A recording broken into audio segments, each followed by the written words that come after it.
खबरों में बने रहने के लिए बेल आइकन दबाएं और फर्स्ट इंडिया न्यूज को सब्सक्राइब कीजिए। बात करें तो गुजरात में अब तक कोरोना पीड़ितों का कुल आंकड़ा 3,301 हो चुका है। वहीं अब तक 151 लोगों की मौत दर्ज की जा चुकी है। गुजरात में 3,301 कुल पॉजिटिव केसेस और वहीं 151 मौतों का आंकड़ा पहुंच चुका है। बहुत ही तेजी से गुजरात में आंकड़े बढ़े हैं। हालांकि राजस्थान में बहुत हद तक कंट्रोल करने की कोशिश की गई और पिछले हफ्ते की हम अगर बात करें और इस हफ्ते में, तो कहीं ना कहीं जिस तरह से ये मल्टीपल हो रहे थे, ये बढ़ रहे थे, उसमें उस रफ्तार में कुछ जरूर कंट्रोल किया गया। लेकिन गुजरात, जहां पर राजस्थान से भी कम थे आंकड़े, लेकिन एक तरफा एकदम से किस तरह से तेजी के साथ ये आंकड़े बढ़े, संक्रमित लोगों की संख्या बढ़ी जो अब 3,301 पहुंच चुकी है। मौतों का आंकड़ा भी यहां पर बेहद तेजी से बढ़ा, जहां लोगों को बचाया नहीं जा सका। 151 लोगों की मौत गुजरात में अब तक दर्ज की जा चुकी है। हालांकि प्रशासनिक स्तर पर, सरकार के लेवल पर पूरी कोशिश की जा रही है, पूरे एहतियात, लॉकडाउन को फॉलो करने की, लोगों को हमें बार बार ये चेताने की कोशिश की जा रही है कि जो नियम है उसका पालन करिए, वरना ये आप पर ही नहीं, आपके पूरे परिवार पर भारी पड़ेगा। शुरुआती दौर में ये जरूर नजर आया कि जहां पर ये पॉजिटिव केसेस दर्ज किए जा रहे थे वहीं पर ये आंकड़ा आ रहे थे, लेकिन अब कई ऐसी जगह जहां से भी नए पॉजिटिव केसेस सामने आ रहे हैं। अहमदाबाद से हमारे साथ संवाददाता हरेश झाला जुड़ चुके हैं। चलिए उनसे अपडेट लेते हैं। हरेश, बहुत ही तेजी से गुजरात में ये आंकड़े बढ़े हैं, 3,301 तक पॉजिटिव केसेस पहुंच चुके हैं। पूरी अपडेट चाहेंगे आपसे। आपकी बात सही है। गुजरात में पिछले अगर बहुत करीबी से देखें तो 15 दिन में ये आंकड़े में बढ़ोतरी हुई है और खास करके ये कह सकते हैं कि हर 6 दिन में आंकड़े डबल होते जा रहे हैं।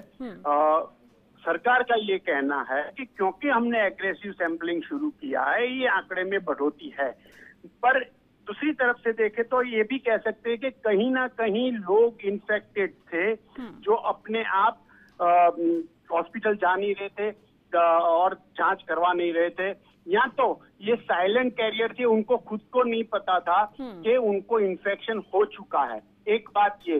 दूसरी बात ये है कि आज ही अहमदाबाद के महानगर पालिका के कमिश्नर ने कहा है कि अहमदाबाद की स्थिति अभी सुधार पर है, पर हालात ये है कि अहमदाबाद म्युनिसिपल कॉर्पोरेशन संचालित जो एसवीपी हॉस्पिटल है, वो कहते हैं कि वो हॉस्पिटल में कोरोना के लिए जो डेडिकेटेड आइसोलेटेड वार्ड क्रिएट किया गया था, उसमें लगभग 90% जितने बेड है वो अभी पेशेंट से भरे हैं।